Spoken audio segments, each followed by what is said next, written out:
Hello, everyone.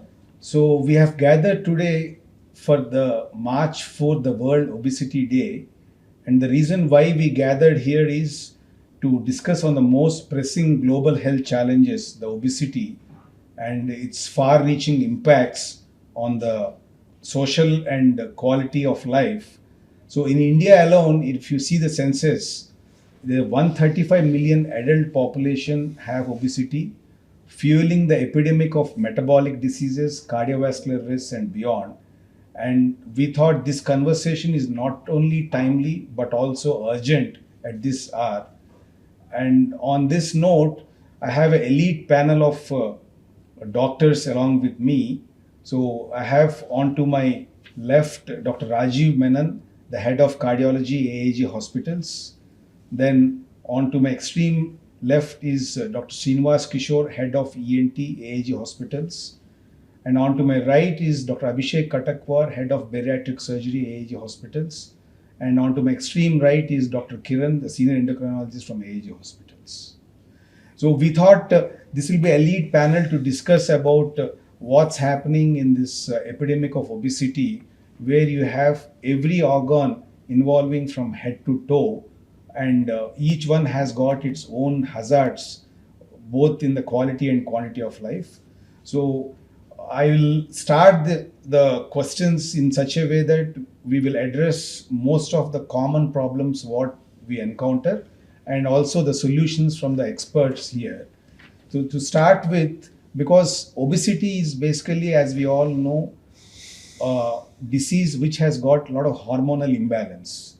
So my first question will be to Dr. Kiran, our endocrinologist. Kiran, many people think obesity is simply about eating too much of food.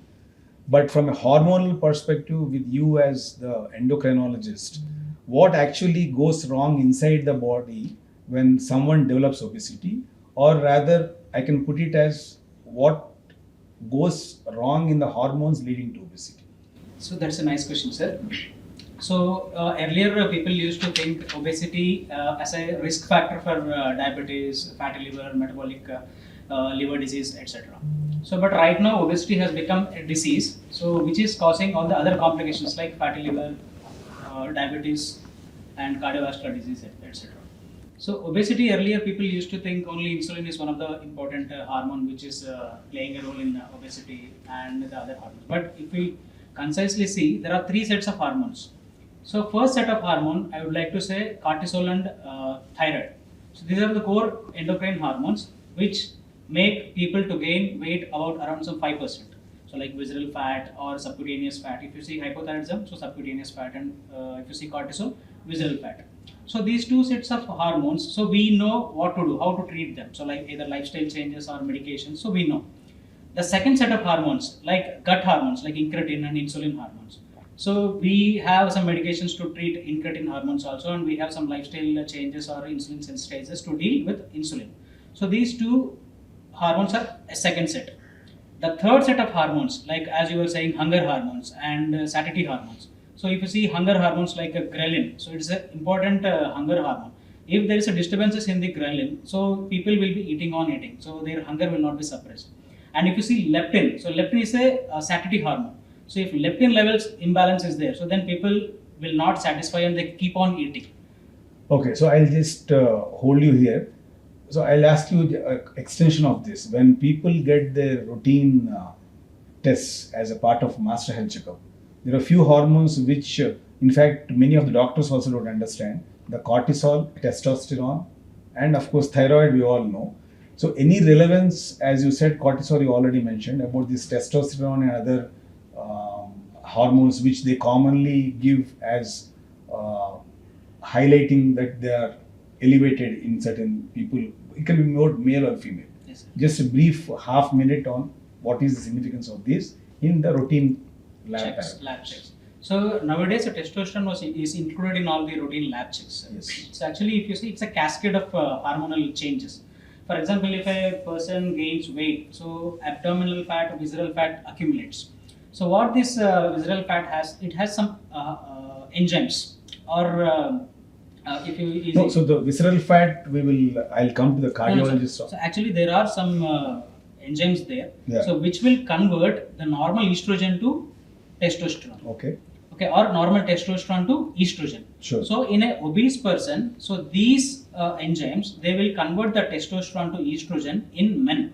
Right. So that's why people will get male boobs, so gynecomastia kind of things, and low sexual drive in an obese male. Okay. The same thing happens in a female. So estrogen gets converted to testosterone in the ovary, so they develop hirsutism.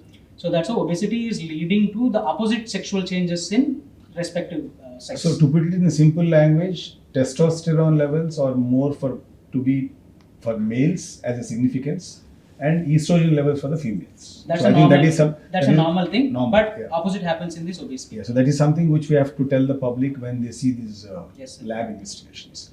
So coming to the visceral fat, so Rajeev, visceral fat, adiposity, subcutaneous fat, they are very commonly used buzz terms nowadays in the wellness clinics. So what we all know that the target is to achieve a low fat by decreasing the subcutaneous fat and all. But visceral fat is something which people address. In fact, there are many of these wellness clinics where they do the visceral fat estimation on this DEXA scan or one of these SECA analysis or bioimpedance analysis. So what we all know is visceral fat is a dangerous enemy which is a silent killer. So if you see the cardiovascular diseases, how much of relevance is visceral fat is, and why people should be really worried about that. So visceral fat is something like the tummy fat, and it is significantly important because the way we look at visceral fat is like an organ, as Kiran was mentioning. It's an organ which is secreting lot of hormones, lot of inflammatory enzymes. So it's a dangerous thing to have. So your visceral fat is practically every day making you into a inflammatory system, which can cause a sudden problem any time of the day or night. That is the reason why the waist circumference, which is a kind of indirect measure, surrogate marker for visceral fat, other than the investigations which you mentioned, somebody might have a same body mass index but has a very good waist circumference versus somebody has a body mass, the same body mass index but significantly increased waist circumference. The one who has an increased waist circumference, the BMI, the higher BMI is more related to the visceral fat. So what do? They can increase the chances of atherosclerosis, the chances of heart attacks. So let's pause here. If the person has got a normal BMI, still they can have visceral fat? Absolutely.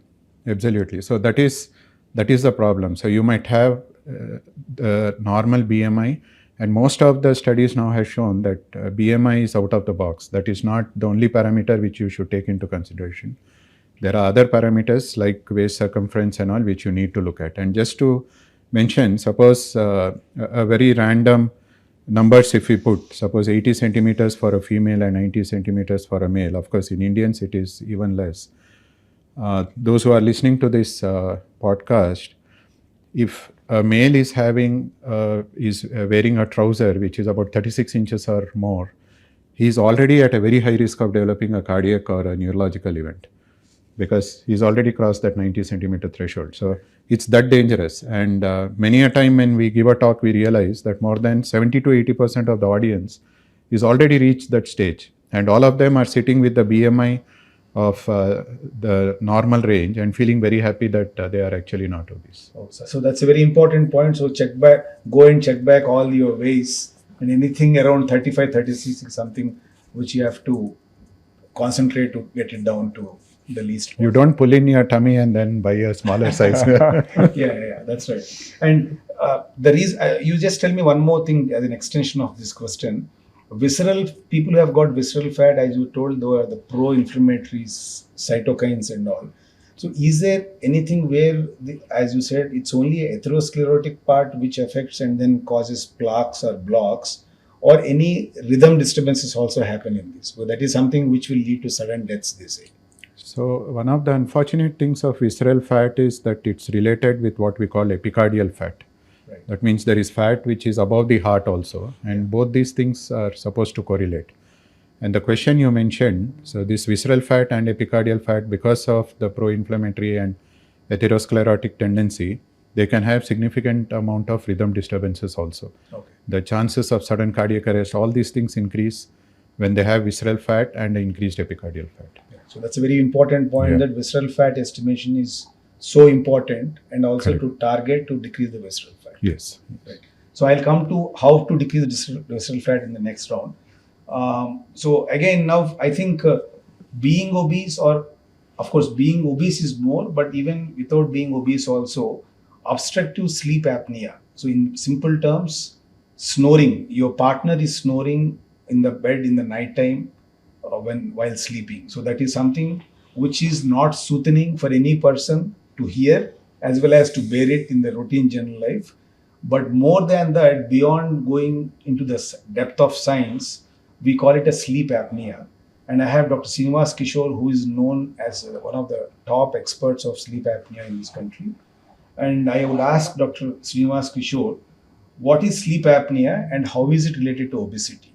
Do you think sleep apnea as only a disease for obese, or from the ENT perspective also you would like to say that people who are thin, if they have some anatomical abnormalities, then also they can have sleep apnea? So I want you to answer to the general public about this sleep apnea and from the ENT perspective. So thank you very much for that question. And I think it's very apt that we discuss about this particular condition called obstructive sleep apnea today. Because if recently in 2023, we've had an excellent study done in AIIMS Bhopal about where are we in terms of obstructive sleep apnea in this country. And it has been shown that at least 400,000 of us are in the realm of severe sleep apnea. That is a significant number, and that is severe sleep apnea. So if you really break down and see why are we as Indians so vulnerable to sleep apnea, so before we get into that, we need to sort of address the question, which is, what is sleep apnea? So sleep apnea is, as the word suggests, inability to breathe during sleep. It broadly comes under a triad of conditions which we call as sleep-related breathing disorders, amongst which primary snoring and at the extreme is obstructive sleep apnea. So people who have obstructive sleep apnea are having obstructions in the upper airway, which is making them difficult to breathe. And that is where obesity sort of comes in. Now, what makes people who are obese develop more sleep apnea is because of deposition of fat at two levels. One at the level of the neck, and two, which we have always been talking about till now, which is visceral fat. So in fact, actually, if you ask a common man, how do we breathe? The instant answer the person would give us, it says through the lungs. But we all know that we don't breathe through the lungs. Yeah. We actually breathe through the diaphragm. The diaphragm and the axillary muscles are pulling the lungs down to actually fill up the lungs for us to breathe. Now, if somebody has visceral fat, that is fat in the belly, and if you actually, this is more dangerous than the subcutaneous fat that we've all been talking about till now. The visceral fat, just by the sheer volume, will prevent the lungs from expanding. So here is a situation wherein, because of having more fat in the body, your oxygen demand is increasing. But just because of the volume of the fat in the abdomen, the lungs are not able to expand because the diaphragm is not able to go down. And while all this is happening, you are getting fat deposits on either side of the upper airway called the pharynx. Now here what is happening is, the airway shape is changing from a circular airway to an elliptical airway, which is now making it more easier to collapse. So here is a situation where there is inability to breathe, there is increased demand, and unable to breathe. Now the problem here is, it is not only the BMI that matters, and that's a wonderful discussion you all been having, Because Indians, we don't score very high on the BMI. But if you really use a newer metric of measure, which we are now calling as body roundness index or BRI, which is the right thing for us Indians, because we are all pears. We are not apples. So if you look at a Caucasian, they are uniformly big. But we are very small on the apex, but as we go down, we become wider, just like a pear. So the metric of BMI doesn't imply to us, because as Indians, we at a BMI of 23 also have sleep apnea. Not because of the weight being very high, it's because of fat deposition in the neck. So, Dr. Kishore, the same visceral fat what we see in the abdominal area is the deposits what you see here also in the... Yes, so it is a very dense, so we call it parapharyngeal fat pads. So parapharyngeal fat pads are fat pads in the pharynx, parallel to the pharynx, which actually compress the pharynx from side to side. So the moment the shape from a circular airway becomes elliptical, then the critical pressure drops or increases in this, and it becomes very easy to collapse, causing sleep apnea. Right. So I think the buzzword now in the whole discussion is the visceral fat which is going around. So on that note, I'll move on to the endocrinologist again. Visceral fat and insulin resistance. So again, in fact, even though it's World Obesity Day, we are discussing about the non-obese, but it's equally important because people who have got a normal BMI or lower BMI, when they have visceral fat, insulin resistance is again a big buzzword. So just a minute of yours, Kiran, on this insulin resistance and visceral fat. Yes, sir. So if visceral fat increases, so that's a sign for actually we use like waist circumference. So insulin resistance also increases. So the easiest sign to pick is acanthosis nigricans. If you see the neck of people, so who has that velvety shining appearance, so then we can say they are suffering from insulin resistance. So I think in simple, we don't have the velvety shiny appearance in Indian skins, but you have the black, dark, creasy yes, sir. thing on the skin. And so the that skin, is something the neck. which we have to tell them. So that is an indirect surrogate marker of insulin resistance. Do you see those kind of marks even in thin people also, or Yes, only in obese? No, even in thin people. Yeah. So who have severe insulin resistance, Yeah. we see those. I want to ask one more. The people also have these warts in that same area. They are skin Is that tags. also? That is Yeah. also another marker for severe insulin resistance. So I think that is again yes, an sir. important message to give. Yes, sir. Yes. Okay, so that is again the insulin resistance, visceral fat, low BMI, normal BMI, high BMI and all. So moving on to the next level, because we discussed now, because this is an endless discussion where you have obesity involving every organ from head to toe. But moving on to, I don't say exactly therapy, but what we have to do, as I have the elite panel here, I'll go one by one and ask what exactly do you do to overcome this. So in that, again, the first question comes to the endocrinology part, the latest weight loss drugs, the buzz of the world, the Mounjaros, the Ozempics, the Wegovys and all. So I would ask, in fact, both my bariatric surgeon as well as endocrinologist, but first the endocrinologist, one or two line answers, Kiran, on these weight loss drugs and obesity. What is your message to him? Sir, right now we have three drugs available in the market, like liraglutide, semaglutide, and tirzepatide. So liraglutide and semaglutide comes under classification like GLP-1 analogs. So they act on the incretin system. So they increase the incretin pathway, and they stimulate the brain. So where they basically it will decrease the appetite. So that's the main bottom crux Yes, of. yes. So any weight loss drug is only, it will kill the appetite. So that's a GLP-1 analog. Yes, GLP-1 drugs. analog. Yeah. So the other classification like the tirzepatide, so that is a GLP-1 plus GIP drug. So that's a dual hormone. Yes. So what happens here? So apart from inhibiting this appetite, so the GIP hormone so acts on the gut and subcutaneous tissue also. So where that will reorganize the fat, so redistribute the fat, and it will improve the fat structure also. Right. Understood. So I think I'll ask Abhishek about the bariatric surgery, and then I'll only give a bit of my wisdom on the bariatric endoscopy. So, Abhishek, the bariatric surgery, you have been a master in this from past couple of years. So, when do you consider bariatric surgery in the current era of where you have the pharmacotherapy dominating the society? That is number one question. Second, what are the advantages of getting a bariatric surgery done beyond weight loss? Because these drugs are giving the weight loss. Yeah. So my question is, beyond weight loss, where do you score bariatric surgery as an extra advantage? So thank you so much. See, drugs have been great tool now, as all of us know, but everything has its own indication. Drugs should not be used on people who have very high BMI, and now we are using other scoring system like Edmonton's obesity scoring system and other system wherein it has been proved that for high BMI it is not a great tool.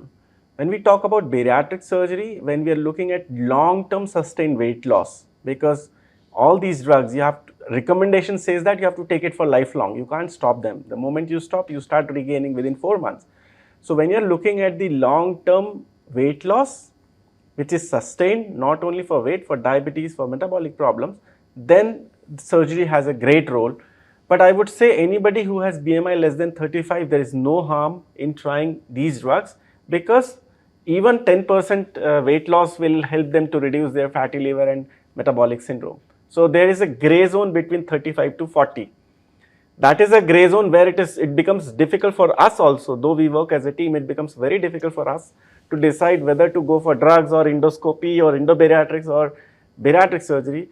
And definitely beyond 40, I don't find great use of these drugs in long term. Okay, so that's a good message.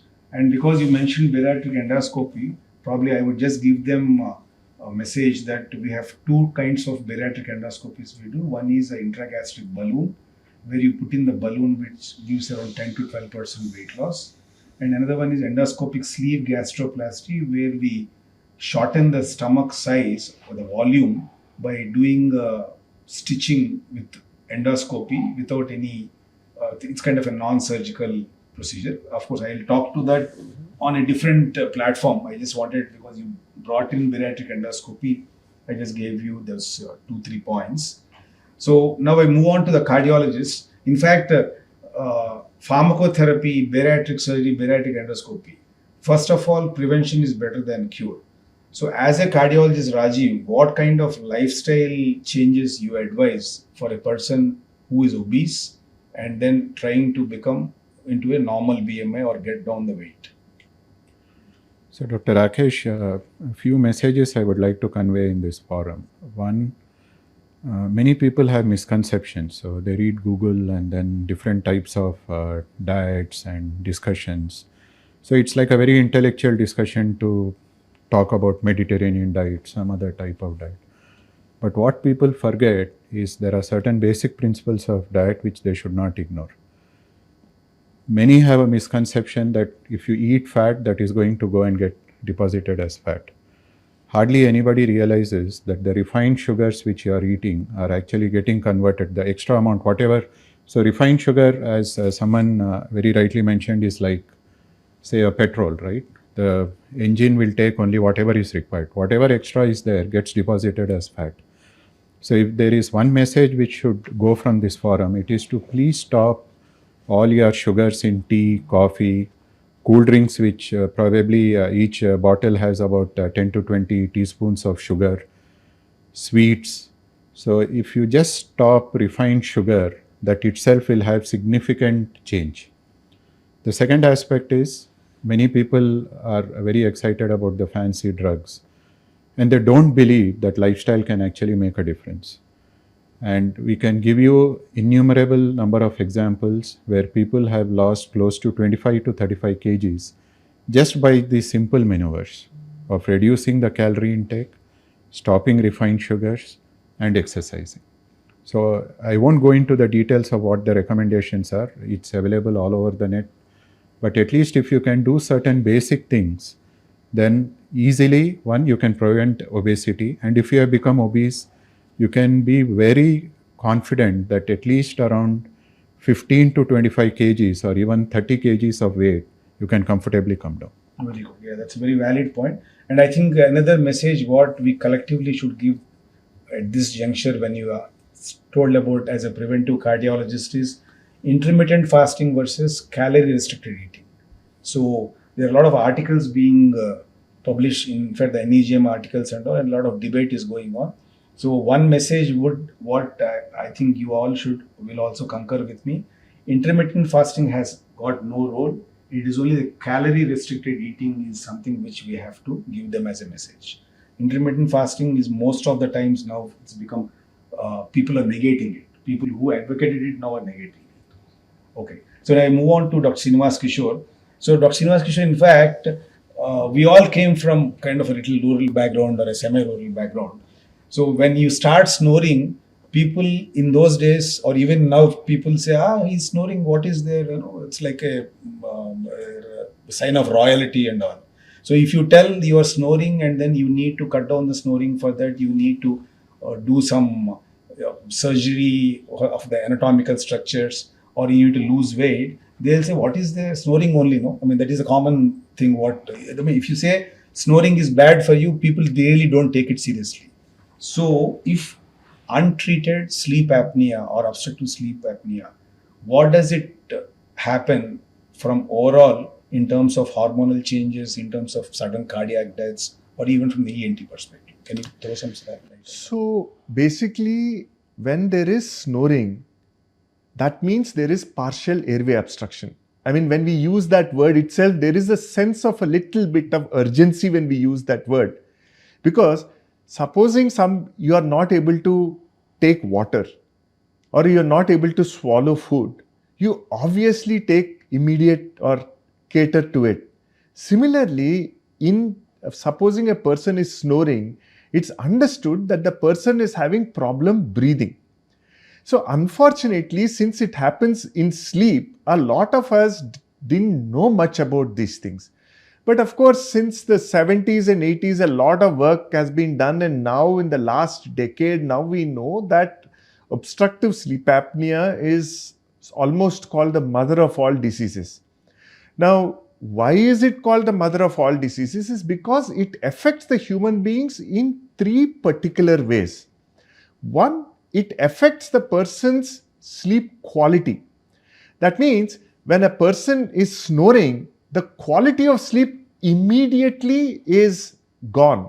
That is primarily because sleeping, and while he is sleeping, him or her is not getting enough oxygen into the body, or parallelly, the person is struggling to get oxygen into that body. That is not a happy situation for the brain. So the brain immediately recognizes that and keeps you at a lighter plane of sleep, which again goes back into deeper planes of sleep. This repeated cycle of getting up and going deeper into sleep is called sleep fragmentation. That takes a toll on your next day performance, whether it could be excessive daytime sleepiness, or it could be fatigue, or it could be loss of memory, so on and so forth. The second level where this hits is primarily because it's hitting at the level of breathing. That means you want oxygen into the body, you're not getting oxygen into the body, and you're struggling to get oxygen into the body, and that has consequences. Both from having a negative deficit of oxygen in the body, and also because of carbon dioxide getting accumulated in the body, both of which are obviously not good.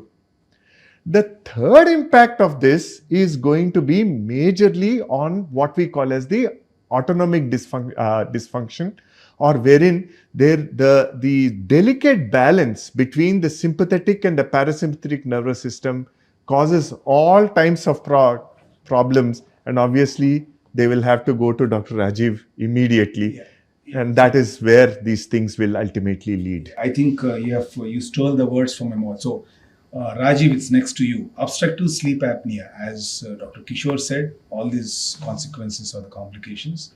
But the very dreadful complication, which many people don't understand, is the sudden cardiac deaths. In fact, I would say personally, my experience 10 years before, 8-9 years before, I hardly used to see a cardiologist writing for a sleep study. But now, majority of the prescriptions in a cardiac after 2D echo, ECG, treadmill, sleep study is coming. So the importance of that is so much, especially in people who have got obesity with OSA. So what is from the cardiac perspective, which you want to give it as a message? People who have got obesity, obstructive sleep apnea, or sleep cycle disturbance, what are the effects on the cardiac perspective? So sleep apnea can produce hypertension. It can produce resistant hypertension. So you go on giving drugs, it won't come under control. It can produce labile hypertension. So you give a drug, suddenly BP comes down, you reduce the drug, it suddenly goes up.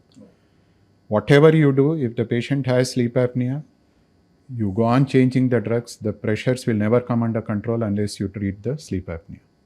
2, it can produce heart failure because of multiple reasons. One, because it increases the chances of hypertension, increases the chances of cardiac abnormalities. All that can produce a heart failure. Plus sleep apnea, because of the right side effect, it can increase the pressure on the left side and again produce heart failure. Right. Third, it increases the risk of developing heart disease, and very dangerously, it increases the risk of developing sudden cardiac arrest.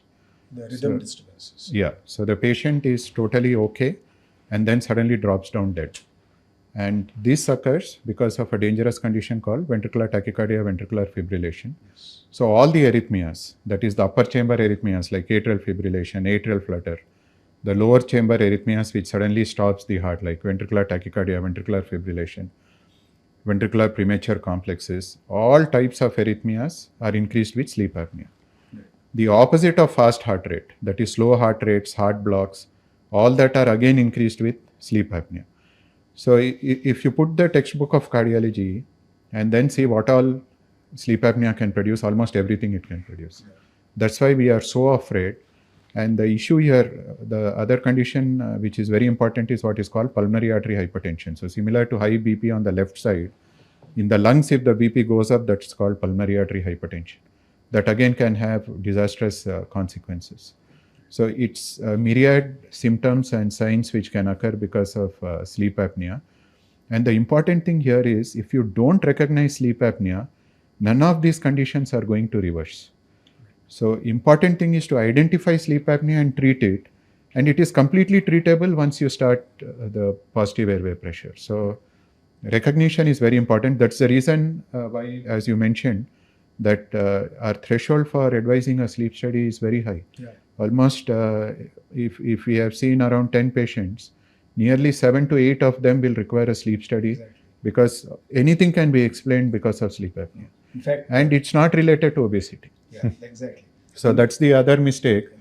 Now, because of the increasing knowledge, people ask, I am not obese, sir, why are you asking? Or I am not snoring, why are you asking me to get sleep study done? They might still have significant hypoxia, and unless we do a proper sleep study, we tend to miss that.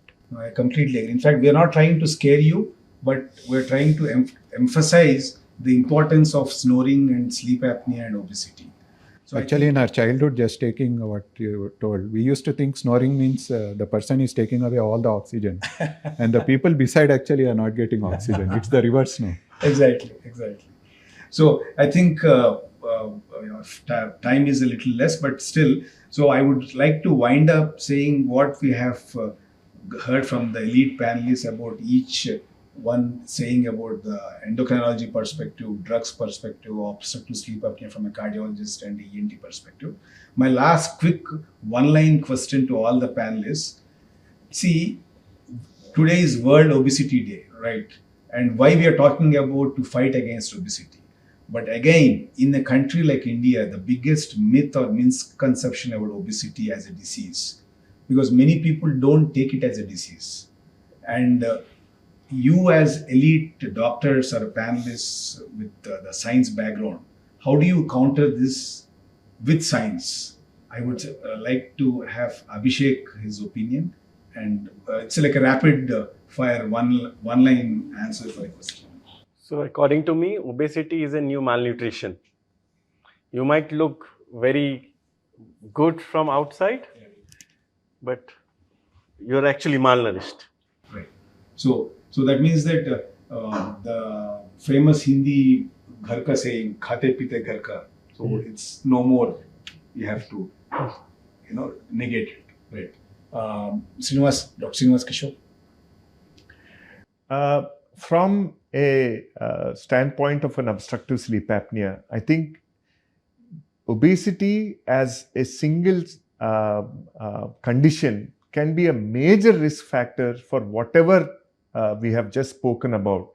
And I think it doesn't start at an age such as ours. It is starting very early in the childhood. It's starting as teenagers. Today's obese children and teenagers, because of the kind of lifestyle and the food that they are getting, are becoming prolific sleep apneic patients in the future. And I mean, if we can nip it at the bud, as the word says, and increase our awareness about pediatric and teenage obesity, that is what is to have succeeded. And that would be a huge policy decision, like how some of the countries are banning social media. If we can ban something like that in our country, that would be a great achievement. Right. Very well said. Rajeev, yours. So obesity is the mother of all diseases.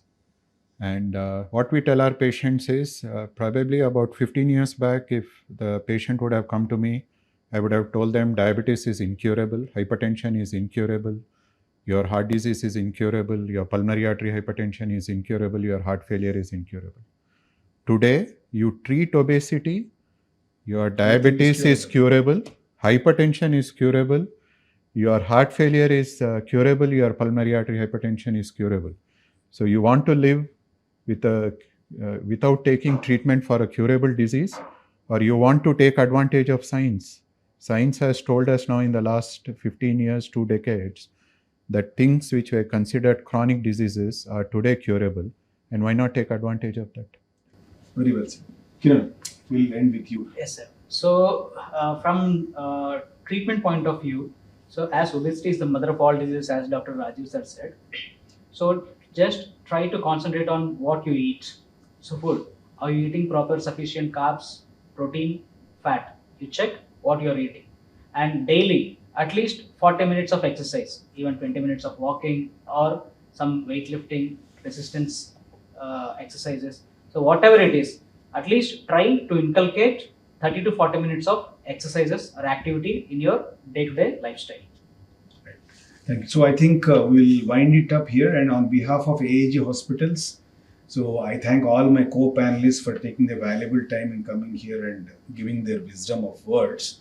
And in fact, we at AIG Hospitals are ready to take up this task, and we in fact have the only hospital in this country probably having a metabolic clinic where 15 departments of different fraternities work together, and any obese patient who comes into hospital, we see them holistically and give an individualized approach. Like one size doesn't fit all. So we have for each obese person a definite way of treating them, and we'll be happy to help anyone who wants to seek our advice. And our metabolic clinic is open every day. We work from Monday to Saturday, and we have a department of Center for Obesity and Metabolic Sciences where a person steps in, and then he or she will be seen by all these departments and give you a proper advice. I thank you all, and let's all fight against obesity and spread the word of obesity as a pandemic. And to overcome that, let's join our hands together and then help the people. Thank you all.